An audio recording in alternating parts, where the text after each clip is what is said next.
नमस्कार, मैं आपका दोस्त डॉक्टर वर्षिल एक बार फिर से आपका स्वागत करता हूँ आयुर्वेद लाइफस्टाइल। इस वीडियो में हम जानेंगे विरुद्ध आहार के बारे में। बहुत सारे लोग हमें ये बताते हैं कि हम तो विरुद्ध आहार का सेवन करते हैं, हमें तो कुछ नहीं होता। तो यह इसलिए क्योंकि विरुद्ध आहार एक स्लो पॉइजन, यानी कि वह हमारे शरीर में धीरे धीरे दोषों को बढ़ाता है और लंबे समय के बाद वह हमारे शरीर में रोगों को उत्पन्न करता है। इसीलिए विरुद्ध आहार खाने के तुरंत बाद हमें कोई भी व्याधि देखने को नहीं मिलता। दूसरा, अगर आप नित्य व्यायाम करते हैं, यानी कि नित्य एक्सरसाइज करते हो, नित्य घी तेल जैसे स्निग्ध पदार्थ का सेवन करते हैं, अगर आप युवा अवस्था यानी कि यंग एज में और आपके शरीर में जठरा भी यानी कि आपकी डाइजेशन कैपेसिटी अगर अच्छी है, तो अगर विरुद्ध आहार का कम मात्रा में प्रयोग किया जाए तो हमारे शरीर में कोई भी प्रभाव देखने को नहीं मिलता। विरुद्ध आहार का अगर लंबे समय तक प्रयोग किया जाए तो वह हमारे शरीर में डीएनए में चेंजेस लाने की क्षमता रखता है।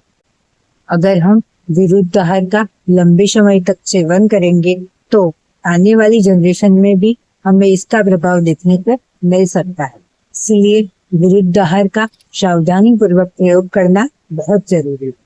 आइए जानते हैं कौन कौन से आहार को आयुर्वेद में विरुद्ध आहार बताया गया, जिसमें सबसे पहला है संयोग विरुद्ध, यानी कि दो अलग अलग चीजों को मिक्स करके उसका प्रयोग करना। जैसे कि दूध के साथ खट्टे रस वाले फ्रूट्स जैसे कि जामफल, जामुन, दारिम, आम, नारियल, बोर, यह सारे फ्रूट्स का प्रयोग करना आयुर्वेद में विरुद्ध आहार बताया गया।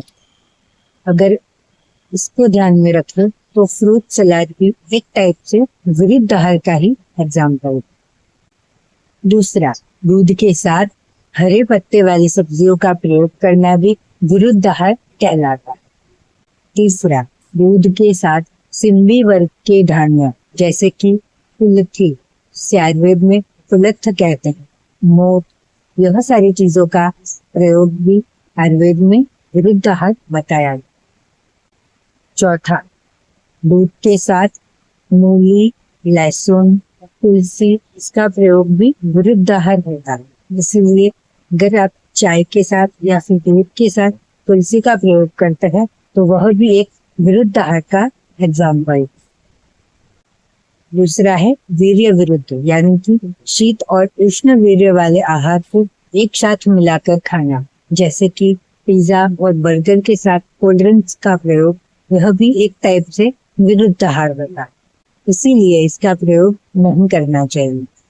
तीसरा है पाक विरुद्ध, यानी कि ओवर कुक, यानी ज्यादा पका हुआ, और अंडर कुक यानी कि कच्चा खाना, यह भी एक टाइप से विरुद्ध आहार है।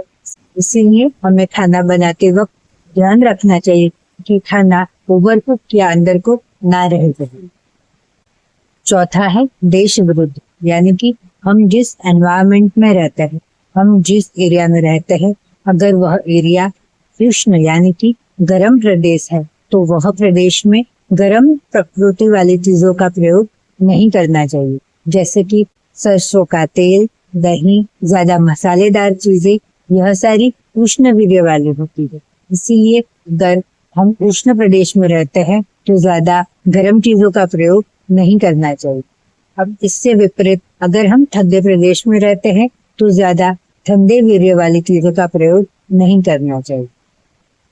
पांचवा है आस्था विरुद्ध, यानी कि आपको आपकी लाइफस्टाइल के हिसाब से आपका डाइट चूज करना चाहिए।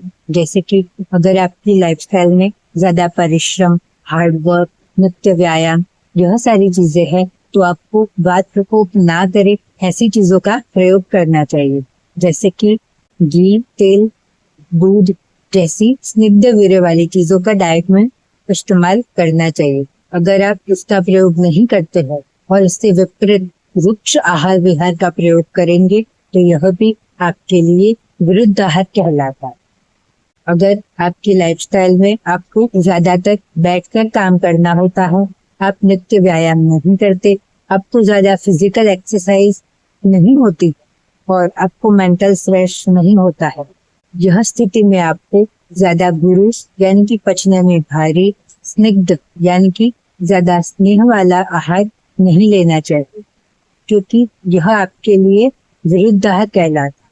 इसीलिए आपको आपकी लाइफस्टाइल में ध्यान में रखते हुए आपका डाइट कस्टमाइज करना चाहिए। क्योंकि अगर आप डाइट लेते समय यह सारी चीजों का ध्यान नहीं रखेंगे और लंबे समय तक विरुद्धाहार का प्रयोग करेंगे तो फ्यूचर में आपको या फिर आने वाली आपकी जनरेशन में कुष्ठ यानी कि स्किन डिसीज, जलोदर यानी कि एसाइटिस, अम्ल पित्त यानी कि एसिडिटी, ग्रहणी यानी कि इरिटेबल बाउल सिंड्रोम और इंफ्लेमेटरी बाउल डिसीज जैसे व्याधियां, आमदोष यानी कि अल्सर और विसूचिका, जिसमें आपका खाना पेट में लंबे समय तक पड़ा रहता है और उसका ठीक से पचन नहीं होता, जिसके कारण पेट में सुई के चुभने जैसी वेदना होती, जिसे आयुर्वेद में अल्सर और विसूचिका कहते हैं।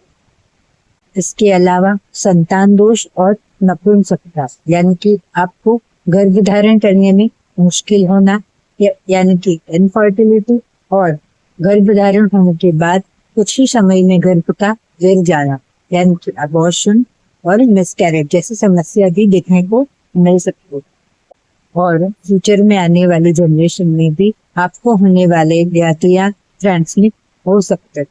इसीलिए यह सारी चीजों को ध्यान में रखते हुए आपको आपका डाइट लेना चाहिए। आज के लिए बस इतना है। वीडियो अच्छा लगा हो तो please like, share and subscribe. Stay tuned and stay connected with my channel Ayurved Lifestyle.